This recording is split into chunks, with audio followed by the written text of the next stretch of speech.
Welcome back to Div Study channel. Today is 6th November 2020. So let's start with the motivational quote of the day. Push harder than yesterday if you want a different tomorrow. So now look at the where is the headquarter of Inter-Parliamentary Union is located. अंतर संसदीय संघ का headquarter कहाँ स्थित है? इस question का answer देने से पहले जो ऑप्शंस हैं हम पहले उनके बारे में कुछ जान लेते हैं। अगर हम बात करें लंदन की तो लंदन ब्रिटेन की कैपिटल है। मैड्रिड की अगर हम बात करें तो मैड्रिड किसकी कैपिटल है? आप लोग जानते ही होंगे, स्पेन की। अगर हम वारसा की बात करें तो वारसा जहाँ पे WTO का हेडक्वार्टर है या फिर जो WTO में W है वो है वारसा ट्रीटी ऑर्गेनाइजेशन। ये WTO अलग है वर्ल्ड ट्रेड ऑर्गेनाइजेशन से, बट अब ये पूरी तरह से हटा दिया गया है। अब इसकी एंटिटी ख़त्म हो चुकी है। अगर हम ब्रुसेल्स की बात करें तो ब्रुसेल्स में दो हेडक्वार्टर्स हैं। अगर हम बात करें यूरोपीय यूनियन की और अगर हम बात करें नाटो की तो दोनों के हेडक्वार्टर्स कहाँ हैं? तो ब्रुसेल्स में है। अगर हम इस क्वेश्चन के आंसर की बात करें तो उसका आंसर है डी या E, Geneva. Geneva is the right answer for this question. Next question. What is the capital of Austria? अगर हम ऑस्ट्रिया की बात करें तो ऑस्ट्रिया की कैपिटल है वियना। वियना ऑस्ट्रिया की कैपिटल है। अगर हम हेग, ऑप्शन ए की हम बात अगर करें तो हेग में एक इंटरनेशनल कोर्ट है। अगर हम रोम की बात करें तो वो इटली की कैपिटल है। और अगर हम पेरिस की बात करें पेरिस की तो फिर वो फ्रांस की कैपिटल है।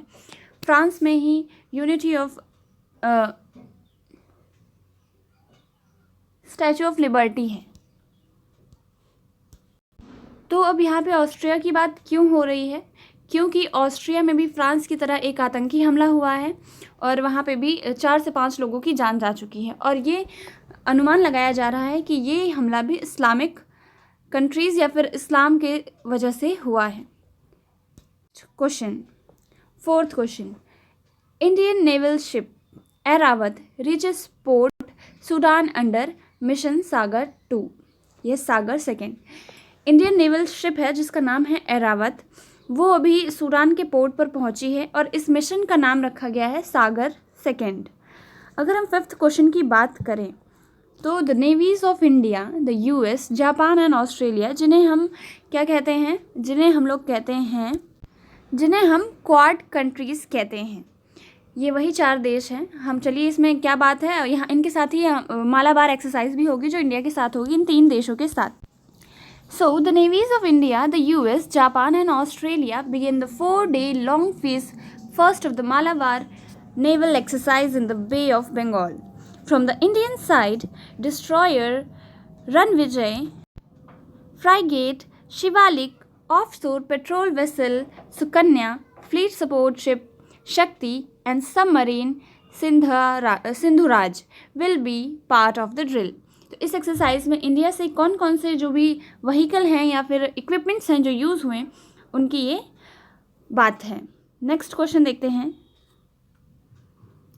The competition commission of India CCI has approved the acquisition of general insurance business of Bharti Axa general insurance company limited, Bharti Exa, by ICICI Lombard General Insurance Company Limited, ICICI Lombard, under Section 31, Subsection 1 of the Competition Act 2002। तो इसका मतलब ये है जो CCI है, competition commission in India of India, उसने approve कर दिया है इक्विजिशन का कि ICICI बैंक, ICICI लॉम्बार्ड ने जो इक्विजिशन किया है business of Bharti Axa general insurance company का, और हाँ उसका एक्विजिशन अब अप्रूव कर दिया गया है CCI के द्वारा। कौन से एक्ट के थ्रू? तो section 31 subsection 1 of the competition act 2002 के तहत। हमारे क्वेश्चंस थोड़ा उल्टे चल रहे हैं तो इट डजंट मैटर। तो चलिए देखते हैं next question. M. Samuels retired from all form of cricket. He played for which country? So the answer will be West Indies. West Indies के तरफ से खेलते थे, अब इन्होंने क्रिकेट के हर फॉर्म से संन्यास ले लिया है। तो चलिए नेक्स्ट क्वेश्चन देखते हैं। Who has become first Indian origin minister of New Zealand? अगर हम इसकी बात करें तो आंसर होगा प्रियंका राधाकृष्णन। ये न्यूजीलैंड की फाइनेंस मिनिस्टर के पद पे नियुक्त हुई हैं और ये भारतीय मूल से हैं। अगर हम न्यूजीलैंड की बात करें तो न्यूजीलैंड में महिलाएं जो मंत्रियों की संख्या में सबसे ज़्यादा महिलाएं हैं। एकमात्र ऐसा देश है जिसमें जो लड़कियां हैं उनको बहुमत मिला है या फिर उनकी तादाद ज़्यादा है मिनिस्टर के पदों पर। उसी में से एक भारतीय महिला हैं जो कैबिनेट मंत्री बनी हैं न्यूजीलैंड में। न्यूजीलैंड में जो प्राइम मिनिस्टर हैं उनका नाम है जैसिंडा अर्डन। न्यूजीलैंड की कैपिटल है वेलिंगटन और वहाँ की जो करेंसी है वो है dollar. Next question. As per the annual status of education report ASER 2020, what percentage of surveyed children has access to live online class? So the answer is D, 37%। एक report के through जो कि ASER की report है उसमें ये कहा गया है जो बच्चे लाइव क्लास देखते हैं ऑनलाइन क्लास उनका परसेंटेज कितना है, तो 37% है ऑनलाइन क्लासेस करने के वाले बच्चों का। Next question which is the last question of the day.